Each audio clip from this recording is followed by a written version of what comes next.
திருச்சிற்றம்பலம். குருபாதம் துணை. ஓம் விக்னேஸ்வராய நமக. அன்பர்களே, இதிலே ஒரு நீதி சாஸ்திர கதையை உங்களிடத்திலே பகிர்ந்து கொள்ள விளைகிறேன். ஒரு கிராமத்து இளைஞன், அவனுக்கு ஆதரவு யாரும் இல்லாத நிலையிலே அவன் மிகவும் வேதனையோடு பசியோடு பக்கத்து ஒரு பெரிய ஊருக்கு சென்று அங்கே ஏதாவது வேலை தேடி பிழைக்கலாம் என்று வந்து கொண்டிருக்கிறான். ஆள் நல்ல வாட்ட சாட்டமாக இருக்கிறான், செல்ல பிள்ளையாக வளர்ந்தவன். ஆனால் தற்சமயம் அவன் யாருமற்ற நிலையிலே அங்கே சென்று கொண்டிருக்கிறான். உற்றார் உறவினர்கள் எல்லாம் அவனை யாரும் கவனிக்கவில்லை.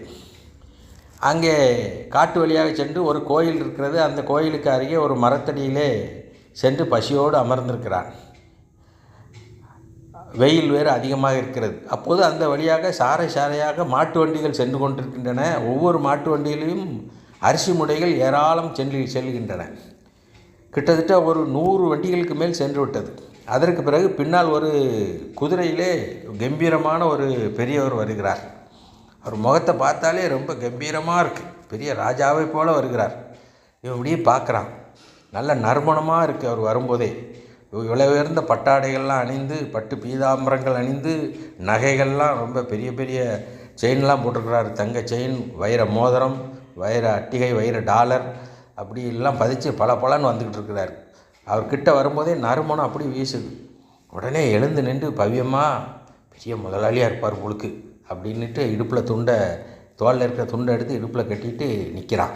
அவர் வந்து பார்த்து, யாரப்பா நீ என்று கேட்கிறார். ஐயா, என் பேர் அஜாமிலன். பிழைப்பு தேடி அந்த பக்கத்து பெரிய ஊருக்கு போயிட்டுருக்கிறேன். ஏதாவது வேலை தேடி. அப்படியா, சரி, உனக்கு ரொம்ப வேலை வேண்டும். ஏதோ ஒரு வகையில் நீ ரொம்ப கஷ்டமான சூழ்நிலை இருக்கேன்னு எனக்கு புரியுது. இந்த மோதிரத்தை வச்சுக்க என்று தன் கையிலிருந்து ஒரு மோதிரத்தை கொடுக்குறார், தங்க மோதிரத்தை. ஐயா இன்னும் கண்ணில் வாங்கி ஒத்துக்கிட்டு தான், இதை விற்று தின்னு போடாதே. இந்த மோதிரத்தை கொண்டு போய் நீ என்ன செய்ய வேண்டும், அங்கே இருக்கின்ற ஒரு பெரிய பங்களா இருக்குது, கோவிந்தசாமி பங்களான்னு கேளு. அந்த கோவிந்தசாமி வேறு யாரும் இல்லை, நான் இப்போது வேறு ஒரு வேலை விஷயமாக இன்னொரு ஊருக்கு செல்ல வேண்டியிருக்கிறது. நாளை உன்னை சந்திக்கிறேன். அங்கே உள்ளவர்கள் உன்னை கவனித்துக் கொள்வார்கள், போ என்று சொல்லிவிட்டு அவர் குதிரையில் வேகமாக சென்று விடுகிறார். உடனே ரொம்ப ஆச்சரியமாக பார்த்துட்டு அந்த மோதிரத்தை கையில் எடுத்து கண்ணில் ஒத்திக்கிட்டு அப்படியே போகிறான். அங்கே போய் ஊரில் போய், ஐயா இந்த கோவிந்தசாமி ஐயா பங்களா எங்கே இருக்குது? அது அண்ணா அந்த தெருவில் போனால் பார்க்கலாம், தெரு முக்கிலே தெரியும், பெரிய பங்களா. ஒன்று அங்கே போகிறான். போன உடனே பங்களாவில் அந்த வாசலில் கணக்கு பிள்ளைலாம் நிற்கிறார். நேராக போய் பவ்யமாக போய், ஐயா என்ன கோவிந்தசாமி? ஆமாம், அது கோவிந்தசாமி ஐயாவுடைய பங்களா தான். என் பேர் அஜாமிலன். ஐயா எனக்கு ஒரு மோதிரம் தந்து உங்களை பார்க்கணும், பங்களாவுக்கு போ அப்படின்னு சொல்லி அனுப்பிவிட்டாங்க. என்ன பாருங்கள், மோதிரம் ஐயா தந்தது. இப்படி மோதிரத்தோடு ஒருவன் வருவான்னு எங்களுக்கு ஏற்கனவே தகவல் வந்துட்டு. அப்படியா? சரி, நீ சாப்பிட்டாயா? இல்லையா? போய் சாப்பிட்டு விட்டு அந்த அறையில் போய் ஓய்வு எடுத்துக்கொள். நாளை காலை உன்னை எங்களுடைய முதலாளி சந்திப்பார். சரிங்க ஐயா. அங்கே போனால் அங்கே வடை பாயாசம், பால் பாயாசம், அப்பளம், 10 வகையான கூட்டுகள், 4 கறி, குழம்பு எல்லாம் வச்சு ராஜ சாப்பாடு சாப்பிடுகிறான். அதுவரை அப்படி ஒரு சுவையான உணவை அவன் சாப்பிட்டதே இல்லை. நல்ல பலரசம் எல்லாம் சாப்பிட்டுட்டு அந்த அறையில் போய் ஓய்வு எடுக்கிறான். மறுநாள் காலையில் இரவு உணவும் கொடுக்குறாங்க. மறுநாள் காலையில் வந்தவுடனே கணக்கு பிள்ளை போய் குளித்து சுத்தமாகி வா என்று ஒரு துண்டை கையில் கொடுக்குறார். அந்த துண்டை கட்டிட்டு போய் பக்கத்தில் ஒரு ஆற்றுக்கரையில் போய் எல்லாம் குளிச்சுட்டு வாரான். வந்த உடனே அங்கே பட்டு பீதாம்பர ஆடைகளெல்லாம் இருக்குது. இதில் உனக்கு தேவையான ஆடைகளை எடுத்துக்கொண்டு அணிந்து கொண்டு வா என்று சொல்லிவிட்டு போய்விடுகிறார். அதில் நல்ல பட்டு ஆடைகளெல்லாம் எடுத்து அணிஞ்சிக்கிட்டு ஜிப்பெல்லாம் போட்டு தோளில் துண்டெல்லாம் போட்டுக்கிட்டு அப்படி ஜம்முன்னு வந்து வாசல் வந்து நிற்கான். அந்த நேரம் அங்கே கோவிந்தசாமி ஐயா வருகிறார். எல்லோரும் மரியாதையாக தோளில் இருக்க துண்டெல்லாம் எடுத்து இடுப்பில் கட்டிட்டு விழுந்து கும்பிடுதாங்க. இதை பார்த்தோன்னே இவனும் அதே மாதிரி செய்கிறான். அவர் வர்றார், கோவிந்தசாமி. அஜாமிலா, இளைஞனே இங்கே வா. உடனே நேராக கிட்ட போகிறான். உனக்கு என்ன தேவை? ஐயா எனக்கு ஒரு வேலை கொடுங்கய்யா, நான் இங்கேயே இருந்து பிழைச்சிக்கிடுவேன். உன்னை ஒரு முதலாளி ஆக்க வேண்டும் என்று நான் நினைக்கிறேன். என்னோடு ஒரு பார்ட்னர் ஆக்கப் போகிறேன் தொழிலில் பார்ட்னரா? எனக்கு ஒன்றுமே தெரியாத தொழில், வேறு ஒன்றும் வேண்டாம். உனக்கு 24 மூட்டை அரிசி தினசரி தருவேன். 24 மூட்டை அரிசியா? ஆமாம். ஒரு மூட்டையிலே 60 கிலோ அரிசி இருக்கும். சரி, அந்த மூடையை எல்லாம் பக்கத்து ஊரிலே ஒரு கடை இருக்கிறது, எனக்கு சொந்தமான கடை. அந்த கடையில் கொண்டு கணக்கு பிள்ளையெல்லாம் வச்சுருவாங்க. நீ அங்கே போய் அந்த 24 மூட்டையும் விற்று அந்த விற்பனை செய்ய வேண்டும். அதுதான் உனக்கு வேலை. அப்படியா? எனக்கு எவ்வளோயா சம்பளம்? அதுதான் சொல்லுவேனே, உன்னை பார்ட்னர் ஆக்க போகிறேன்னு. அதனால் அந்த விற்ற 24 மூட்டையில் 23 மூட்டையை நீங்கள் அந்த பணத்தை எடுத்துக்கிடுவீங்க. எனக்கு ஒரு மூட்டை பணம் சம்பளமாக தருவீங்க. அவசரப்படாதே, நான் சொல்வதை கேள். 23 மூட்டை அரிசியை விற்று அதற்குள்ள பணமெல்லாம் உனக்கு, ஒரு மூட்டை அரிசி மட்டும்தான் எனக்கு. என்னையா இப்படி சொல்கிறீங்க? அப்போ உங்களுக்கு ரொம்ப என்ன கிடைக்கும்? எனக்கு கோடானு கோடி செல்வம் இருக்கிறது. ஏதோ உனக்கு உதவி செய்ய வேண்டும் என்று என் மனதிலே எண்ணம். அதனாலே நீ அந்த தினசரி அந்த 23 மூட்டை அரிசி, ஒரு மூட்டைக்கு 60 கிலோ, 10 ரூபாய் ரேட்டில் தான் விற்கணும். அதுக்கு கூடுதலாக நீ விற்கக்கூடாது. 1 கிலோ அரிசி 10 ரூபா தான். ஒரு மூட்டை அரிசி 600 ரூபாய். அப்படியா? சரிங்க ஐயா, அப்படியே விற்கிறேன். அப்போ 23 நான் கணக்கு போட்டுறட்டா அப்படின்னு கணக்கு போடுதான். அப்போ 23 மூடை அரிசியில் ஒரு மூட்டைக்கு 60 கிலோன்னு 23 மூடை அரிசி விற்றா ஒரு நாளைக்கு 13,800 வரும். அந்த 13,800 உனக்கு, பாக்கி உள்ள 24வது மூடையில் வரக்கூடிய 600 ரூபாய் எனக்கு. அப்படியா? அப்போ அந்த 600 ரூபாயை நான் எங்கே கொண்டு வந்து கொடுக்கணும்? உங்கள்கிட்டே கொடுத்துறவா? என்னிடம் தர வேண்டாம். அந்த கடைக்கு பக்கத்துலேயே இன்னொரு பெரிய அறை இருக்கிறது. அதிலே பெரிய பெரிய பானைகள் இருக்கும். அதில் என்னுடைய பங்குக்குள்ள 600 ரூபாயை போட்டு விடு. மீதி 13,800 உனக்கு. அரிசி தினசரி கடைக்கு இலவசமாகவே வந்துவிடும். இலவசமாக வர்ற அரிசியை விற்று 23 மூட்டை காசு நான் எடுத்துக்கிடணும், ஒரு மூட்டை காசு உங்களுக்கா? இது என்ன வியாபாரம்? இப்படி ஒரு கருணை எனக்கு செய்கிறீங்களே தெய்வமே, எங்கேயோ போயிட்டீங்களே. சரி, உணர்ச்சி வசப்படாத. அப்போ அந்த 600 ரூபாயை நான் எப்போ தான் உங்களுக்கு தரணும்? அதை நான் எப்போது வேண்டுமானாலும் கேட்பேன். அந்த பானைகளிலே போட்டு வை. நான் நினைத்தால் அடுத்த மாதம் கேட்பேன், அல்லது அடுத்த வருஷம் கேட்பேன், அல்லது இன்னும் 10-15 வருஷம் கழித்து கூட கேட்பேன். அது என்னுடைய விருப்பம். அப்படியா? அந்த அறையிலே ஒரு விளக்கை ஏற்றி வைக்க வேண்டும். அங்கே ஒரு மேடை இருக்கிறது. அதிலே விளக்கை ஏற்றி வைத்து என்னை நினைத்து கொள்ள வேண்டும். ஏனென்றால் நான் ஏதோ உனக்கு முதலாளி என்று காட்ட வேண்டும் என்பதற்காக அல்ல. அப்படி ஒரு தினசரி அந்த விளக்கை ஏற்றிவிட்டு அந்த 600 ரூபாய் நீ அதில் போடும் பொழுது தான் உனக்கு என்னுடைய நினைப்பு இருக்கும். தொழிலில் கவனமாக இருக்க வேண்டும், நம்மை கவனிக்க ஒரு முதலாளி இருக்கிறார் என்று நீ தொழிலை அக்கறையாக செய்வாய். சரிங்க ஐயா, இதை விட இந்த உலகத்தில் யார் செய்வாய்? இவ்வளோ தூரம் செஞ்சுருக்கீங்களே. ஒரு நாளைக்கு 13,800னா ஒரு மாதத்துக்கு, அதுக்குள்ளே மாத கணக்கு போட்டான், ஒரு மாதத்துக்கு என் பங்குக்கே 4,14,000 ரூபா கிட்ட வருது. உங்கள் பங்குக்கு ஒரு நாளைக்கு 600 ரூபான்னா 30 நாளைக்கு 18,000 தான் வருது. அதான் யோசிக்கிறேன், இது உண்மையா, என் கனவா அல்லது நினைவான்னு. எல்லாம் நினைவுதான். நீ அந்தபடியே செய். தினசரி விளக்கேற்றி விட்டு அந்த 600 ரூபாயை கொண்டு என்ன செய்ய, அன்றன்றைக்கு உள்ள லாபத்தை போட்டு விடு. புரிந்ததா? நான் எப்பொழுது கேட்பேனோ அப்போது தந்தால் போதும். நான் ஒன்று கேட்பேன், அல்லது என் கணக்கு பிள்ளை மூலமாக கேட்டு விடுவேன் என்று சொல்லிவிட்டு, இந்த லாபத்தை வைத்து நல்ல வாழ்க்கையை வாழு, தான தர்மங்களை செய், நல்ல மேலும் மேலும் அபிவிருத்தி செய். புரிந்ததா? நீ எப்படி ஒழுங்காக இருக்கிறாய் என்பதை நான் பார்க்க போகிறேன் என்று சொல்லிவிட்டு அனுப்பிவிட்டார். அதற்கு பிறகு கணக்கு பிள்ளைமார்கள் அதே மாதிரி கடையில் கூட்டு உட்கார வச்சு 24 மூட்டை அரிசியையும் அங்கே வச்சுட்டு 1 கிலோ 10 ரூபாய்க்கு தான் சொல்லிவிட்டு, அந்த எதிர்த்தால ஒரு வீடு இருக்குது, அந்த வீட்டில் நீ தங்கிக்கலாம் அப்படின்னு சொல்லிட்டு போயிட்டாங்க. அதற்கு பிறகு இப்போ பார்த்தா அரிசியை திறந்து பார்த்தா மணியாக இருக்குது. இவ்வளோ இதை விட கூடுதல் விலைக்கு சொன்னால் கூட பிரியப்பட்டு வாங்குவாங்க. ஆனால் அவர் 10 ரூபாய்க்கு தான் விற்க சொல்லியிருக்கிறாரு. கணக்கு பிள்ளை நம்மளை கவனிப்பாங்க உடையில. சரி, நம்ம அந்த மாதிரியே செய்வோம் அப்படின்னு சொல்லி அரிசிங்க புதுசாக 1-2 பேர் வராங்க, பார்க்குறாங்க. அரிசி சூப்பராக இருக்க, அருமையாக இருக்க, எவ்வளவு? கிலோ 10 ரூபாதாம்மா. ஒரு மூட்டை அரிசி 60 கிலோ இருக்குது, 600 ரூபா. மொத்தமாக எடுத்தால் 600 ரூபா. இல்லை உங்களுக்கு வேண்டியது ஒரு எத்தனை கிலோன்னு கேளுங்க, கிலோ 10 ரூபான்னு. மழன்னு எல்லாம் காட்டு தீ மாதிரி செய்து போய் நல்ல அரிசி வெறும் 10 ரூபாய்க்கு கொடுக்குறாங்கன்னு சொல்லி மழன்னு 24 மூட்டையும் விற்று போயிடுது. மத்தியானம் 1 மணிக்குள்ளே விற்றுருக்கு. விற்ற உடனே இவன் கைக்கு இவன் பங்கு பணம் 13,800, முதலாளி பணம் 600 ரூபா. உடனே போகிறான். அங்கே போய் விளக்கை பொருத்தி வச்சுட்டு, முதலாளி நீங்கள் நல்லா இருக்கணும், அப்படின்னு சொல்லி அந்த 600 ஒரு பானையில், அங்கே 4-5 பானை பெரிய பெரிய பானை இருக்குது, ஒரு பானையில் ரூபாயை போடுதான். போட்டுட்டு வெளியே வரான். வந்த உடனே கையில் இப்போ கடையை பூட்டிட்டான். அதனால் எல்லா அரிசி தான் விற்று போச்சேன், இனிமேல் ரெஸ்ட்டு தான். வீட்டுக்கு போகிறான். வீட்டுக்கு போய் அங்கே பார்த்தா வீட்டில் ஒரு ஆள் காத்து நிற்கி, அவங்க தான் அனுப்பி வச்சுருக்காங்க. வீடெல்லாம் துப்புரவு பண்ணி வச்சுருக்கேன், உங்களுக்கு என்ன வேணும், உங்களுக்கு உதவிக்கு என்ன இருக்க சொல்லியிருக்காங்க. அப்படியா, எனக்கு சாப்பாடு வேணும், இப்போது பக்கத்தில் உணவு விடுதி இருந்தால் நீனும் ஒரு சாப்பாடு சாப்பிட்டுட்டு எனக்கும் ஒரு சாப்பாடு வாங்கிட்டு வா அப்படின்னு சொல்லி ரூபாயை கொடுக்குறான். கையில் தான் இருக்க செழிப்பாக 13,800 லாபம். அதற்கு பிறகு தினசரி இப்படி ஓடிக்கிட்டே இருக்குது. கொஞ்சம் நாளில் பணம், ஒரு மாதத்தில் 4,14,000 இப்படி பணம் சேருது. அதை வைத்து மேலும் தங்கம், வைரம், அதுபோக சொத்துகள் எல்லாம் வாங்குகிறான். அப்போ தங்க விலையெல்லாம் கம்மி தானே. இப்படி வாங்கி நிறைய சேர்த்துட்டான். சேர்த்து பணம் சேருது. பணம் சேர சேர அது மட்டும் இல்லை, அரிசி வந்து சீக்கிரம் விற்று போயிடுது. வந்தால் 1 மணி நேரம் காத்திருந்து வாங்கிட்டு போயிருந்தாங்க. அரிசி உடனே விற்று போயிடுது. காலையில் 8 மணிக்கு கடை திறந்தால் 10 மணிக்கு எல்லா அரிசியும் விற்று போயிடுது. ஓய்வு நேரம் அதிகமாக இருக்குது, அவனுக்கு நேரம் போக மாட்டேங்குது. பார்த்தான் அப்படி ஜாலியாக என்ன பணமும் பல லட்சக்கணக்கில் இருந்து மேலும் மேலும் சொத்துக்களை குவித்து கோடிக்கணக்கு பெரிய கோடீஸ்வரன் ஆகிட்டான். அதற்கு பிறகு இவனும் ஒரு குதிரையில் கம்பீரமாக போய் பெரிய பெரிய உணவு விடுதிகளை சாப்பிட்டான். பக்கத்து ஊர்களெல்லாம் போய் சூதாடினான். தான தர்மம் செய்ய சொன்னார், அதை விட்டு போட்டு சூதாட்டம், மது, மாது, மகளிர் சேர்க்கை எல்லாம் வந்துட்டு பணத்தை தாறுமாறாக செலவழிக்க ஆரம்பிச்சிட்டான். இப்படியாக இருக்குது.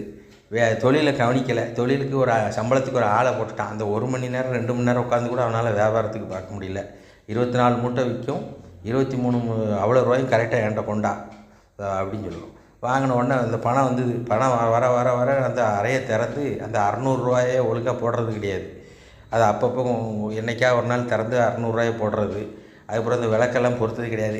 அந்த விளக்கை பொறுத்தினா என்ன, பொறுத்தட்ட என்ன, இவர் கவனிச்சுக்கிட்டா இருக்கார் முதலாளி. கிட்டத்தட்ட 2-3 வருஷம் ஆச்சு, ஆள் இந்த பக்கமே வரல அப்படி. அதற்கு பிறகு அப்படியே ஒரு 5-6 வருஷம் ஆகி, இப்போ 7-8 வருஷம் ஆகி 10 வருஷம் ஆகிட்டுது. இப்படியே ஜாலியாக பொழுதுபோக்கு தான். உடல் கண்ட மாதிரி மது, மாம்சங்கள் திட்டம் தெரியாமல் சாப்பிட்றான். அதனால் கொழுப்பு சத்துக்கள்லாம் உடம்புல அதிகமாகுது. பெண்கள் சேர்க்கை, அதனால் ஒழுங்கீனமான தவறான செயல்களால் உடம்புல வியாதி எல்லாம் வந்து கிட்டத்தட்ட பணங்கள் அளவுக்கு மீறின செலவு. அதற்கு பிறகு என்ன செய்வது, இவ்வளோ செலவாகுதே அப்படின்னு சொல்லி கடன் வாங்கினான். கடன் வாங்கி அதற்கு வட்டி கட்டுவதற்கு அந்த 24 மூட்டை பணங்களும் சரியாக போயிடுது. அப்படியா போய் கடைசியில் என்ன செஞ்சால், சேர்த்து வச்ச தங்கம், வைரம் எல்லாத்தையும் விற்றான். முதலாளி ஒரு மோதிரம் கொடுத்துருந்தாரு, அதையும் சேர்த்து விற்றுட்டான்.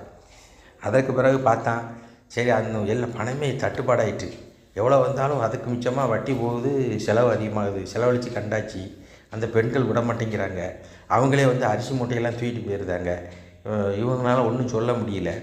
இப்படியாக இருக்கும்போது அந்த அறையை திறந்து அதில் முதல்ல ஒரு 4-5 வருஷம் ஒழுங்காக போட்டிருக்கான். அதுக்கப்புறம் போடுறதே இல்லை. அந்த ரூபாய்களையும் எடுத்து செலவழிக்க ஆரம்பிச்சிட்டான். முதலாளிக்கு உள்ள அந்த 600 அந்த ஒரு மூட்டை அரிசி ரூபாயையும் முதலாளிக்காக வச்சுருந்ததையும் எடுத்து விசுவாசம் இல்லாமல் செலவழித்தான். இப்படியாக 20 வருஷம் ஓடிவிட்டது. திடீரென்று ஒரு நாள் அரிசி வருவது நின்று விட்டது. உடனே வடியே போய் கணக்கு பண்ண மாட்டாங்க, போய் பார்க்க அரிசி ஏன் வரலன்னு. இல்லை, இது நாள் வரைக்கும் கிட்டத்தட்ட 20 வருஷம் ஆகிட்டுது. ஒரு நாளைக்கு 600 சொல்லி கிட்டத்தட்ட 20 வருஷமாக ஏகப்பட்ட ரூபாய்கள் சேர்ந்துருக்கும். அந்த ரூபாய்களை பூரா அன்றைக்கி கொண்டா அதை கணக்கு பார்த்துட்டு நாளைக்கு அரிசி வைப்போம். சேர்த்து வைக்க சொல்லியிருக்கிறாரில்ல முதலாளி, ஒரு நாளைக்கு 1 மூட்டை அரிசி மட்டும் அவருக்கு, 23 மூட்டை உனக்குன்னு. அதனால் அந்த 1 மூட்டை அரிசி சேர்ந்ததெல்லாம் கொண்டாந்துட்டான். இவன் பகீர்னு முழிக்கிறான். அது எப்படி அப்படின்னு சொல்லிட்டு போகிறான். அப்புறம் இல்லை, முதலாளி எங்கே, முதலாளி கேட்டாரான்னா. முதலாளி கேட்கலப்பா, முதலாளியே போய் நாங்களே பார்த்து 10-15 வருஷம் ஆச்சு. 10-15 வருஷம் ஆச்சுன்னா அவர் இல்லை. அப்போ நீங்கள் வாங்கி திங்க போகிறீங்களா? அப்படிலாம் இல்லைப்பா, அவர் தகவல் வந்திருக்கு. அவர் எங்கேருந்து தகவல் வந்திருக்கு அதெல்லாம் வாண்ட சொல்ல முடியாது. நீ அந்த முதலாளிக்குள்ள 20 வருஷம் ரூபாய் மொத்தமாக கணக்கு போயா. முதலாளியாவது ஒன்றாவது நல்லா ஒன்றும் தர முடியாது. அது இல்லாத மனுஷனுக்கு போட்டு நான் எதுக்கு கொடுக்கணும்? எல்லாமே அவர் கொடுத்தானே. அவர் கொடுத்ததுன்னா இப்போ இல்லைன்னு ஒன்றால் எப்படி சொல்ல முடியும்? அது அப்படித்தான். சரி, அவர் கொடுத்த மோதிரமாவது வச்சுருக்கியா? போயா, மோதிரமாவது ஒன்றாது. அதுக்கு பிறகு நான் எத்தனை மோதிரம் வாங்கியிருக்கேன், அதெல்லாம் எங்கே இருக்கோ. ஆனால் அது விற்று தின்றுருக்கான், அதை சொல்லாமல் இப்படி சொல்கிறான். அவர் அறையில் வந்து நாங்கள் வந்து பார்க்கலாமா அப்படின்னு சொல்லி வந்து பார்க்குறாங்க. என்ன விளக்கெல்லாம் பொருத்தி வைக்கல? விளக்காது ஒன்றாது, விளக்கெல்லாம் பொருத்த முடியாதியா. அவரே இல்லை, அதுக்கு எதுக்கு விளக்கு பொருத்தணும்? விளக்கெல்லாம் ஒன்றால் பொருத்தவும் முடியாது, ஒன்றும் முடியாது. ஆமாம், முதலாளியுடைய கொள்கைக்கு விரோதமாகல நீ நடந்திருக்க. என்னையா கொள்கை? கொள்கையாவது ஒன்றாவது. ஏன் கொள்கை தான் கொள்கை. முதலாளி கொள்கைலாம் இனிமேல் கொள்கை கிடையாது. அந்த கொள்கையெல்லாம் ஆமாம் டெங்கு மலேரியா மாதிரி ஒழிச்சு கட்டணும் அப்படிங்கிறான். என்னப்பா இப்படி பேசுகிற? கொஞ்சம் கூட விசுவாசம் இல்லை. கொள்கையை ஒழிக்கணுங்கிற, விளக்கை ஏற்ற மாட்டேங்கிற, முதலாளிக்குன்னு வச்சுருந்த பணத்தையும் நீ செலவழிச்சிட்ட. உனக்கு 23 மூட்டை கொடுத்துட்டு ஒரே ஒரு மூட்டை, அதுவும் இலவசமாக தந்த அரிசி கடை எல்லாமே தந்திருக்காரு. அவர்கிட்டயே நீ விசுவாசம் இல்லாமல் இருக்கிறியே. உன்னை விட ஈனப்பிறவி யாராவது உண்டா உலகத்தில்? போயா என்னத்தையும் சொல்லிக்க அப்படின்னு சொல்லிட்டு போகிறான். சரி, உன் இஷ்டம், நாங்கள் முதலாளிகிட்ட தகவல் கொடுத்துருவோம், நீ ஒன்றும் தரல, இப்படி ஏமாத்திர, யாருக்கு மாதிரி பேசுகிற அப்படின்னு சொல்லிடுவோம் அப்படின்னு சொல்லிவிட்டு அவங்க போயிட்டாங்க. அதற்கு பிறகு நீ என்றைக்கு கணக்கு ஒழுங்காக கொடுக்கியோ அன்றைக்கி தான் உனக்கு அரிசி வந்து சேரும் திரும்ப, அவ்வளோதான். மற்றது நீ ஆச்சு, முதலாளி ஆச்சு அப்படின்ட்டு அவங்க போயிட்டாங்க. அதற்கு பிறகு அரிசி வரவே இல்லை. இதற்குள் கடன்காரர்கள் எல்லாம் சூழ்ந்து என்ன செய்தார்கள்? இவனை வீட்டையும் பிடுங்கிக்கிட்டு கடையும் பிடுங்கிக்கிட்டு அடித்து விரட்டிட்டாங்க. அதற்கு பிறகு இவன் ஏற்கனவே பல பெண் சேர்க்கைகள் தொடர்புனால உடம்புலாம் வியாதி வந்து அப்படியே ஒரு கரையில் போய் அப்படியே வேதனைப்பட்டு அப்படியே பழையபடியே அதே மரத்தடியில் போய் கிடக்கான். அப்போ முதலாளி அங்கேருந்து குதிரையில் வரார். என்னப்பா அஜாமிலா, எப்படி இருக்கிறாய்? உடனே வெக்கத்தோடு தலையை குனிஞ்சு நிற்கிறான்.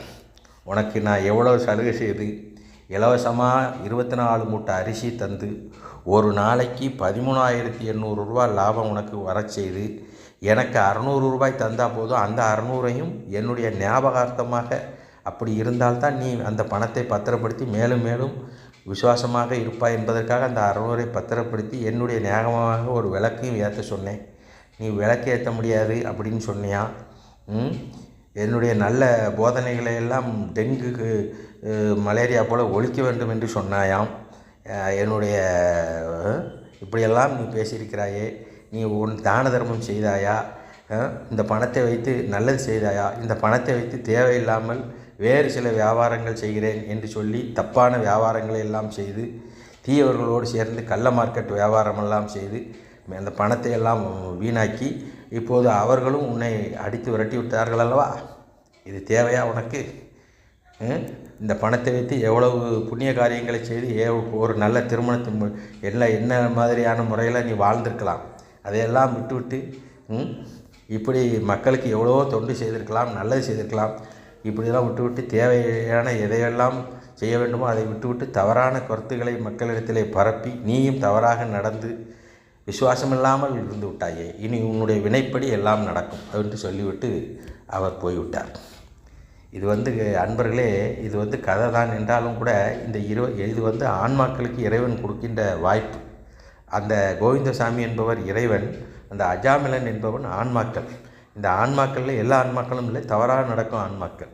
24 மணி நேரம், 24 மூட்டை என்பது 24 மணி நேரம் அவர் கொடுத்திருக்கிறார். 23 மணி நேரத்திலே நல்ல கைகால்கள், அறிவு, ஆற்றல், எல்லா வசதிகளும் கொடுத்து நீ இந்த உலகத்திலே நியாயமாக வாழ்ந்து கொள், நன்மையாக வாழ்ந்து கொள் என்று சொல்லிவிட்டு ஒரே 1 மணி நேரத்தை மட்டும் எனக்காக என்ன செய், எனக்காக நீ ஒதுக்கி என்னை நினைத்துக்கொள். வேறு ஒன்றும் கேட்கல அவர். நினைச்சிக்கோ. ஏன் நினச்சிக்கிறார்? அது எனக்காக நினைத்து. ஏன்னா 1 மணி நேரத்தை மொத்தமாக கூட நினைக்க வேண்டாம். காலையில் ஒரு 1/4 மணி நேரம், மத்தியானம் ஒரு 1/4 மணி நேரம், சாயங்காலம், ராத்திரி, இப்படி 4 பிரிவாக பிரித்து கூட நீ நினச்சிக்கோ. அப்படி நினைத்து வாழ்ந்தால்தான் உனக்கு தெய்வ பயம் இருக்கும். தெய்வ பயம் இருந்தால்தான் நீ வாழ்க்கையிலே நேர்மையாக தர்மமாக வாழ்வாய் என்பதற்காகத்தான் அந்த நினைப்பை கூட நான் என்ன செய்கிறேன், 1 மணி நேரம் எனக்காக ஒதுக்கி என்று சொல்கிறேன்.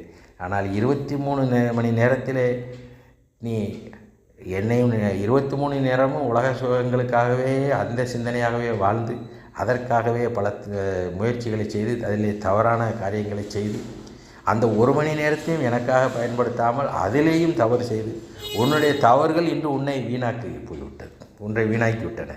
அவரவர் வினைவழி அவரவர் அனுபவம். உப்பை தின்றவன் தண்ணீர் குடிப்பான், தப்பை செய்தவன் தண்டனை கொள்வான். வீட்டப்பம் ஓட்டை சுடும், தன்வினை தன்னை சுடும். எனவே அன்பர்களே, முதலில் நாம் தெய்வத்தை நினைக்க வேண்டும். தெய்வத்தை நினைத்து வாழ்ந்தால் நம்முடைய வாழ்க்கை சீராகும். நாம் தவறு செய்ய வேண்டும் என்று நினைத்தாலும் தெய்வத்தை நாம் நினைக்கும் பொழுது, தெய்வ பயத்தோடு இருக்கும் பொழுது தெய்வம் நம்மை வழிநடத்தும் என்று கூறி, அதுதான் அந்த 1 மணி நேரம். அதில் ஒவ்வொரு கிலோ அரிசி என்பது ஒவ்வொரு நிமிடம், 60 கிலோ என்பது 60 நிமிடம் என்று சொல்லி நிறைவு செய்கிறேன். நன்றி, வணக்கம்.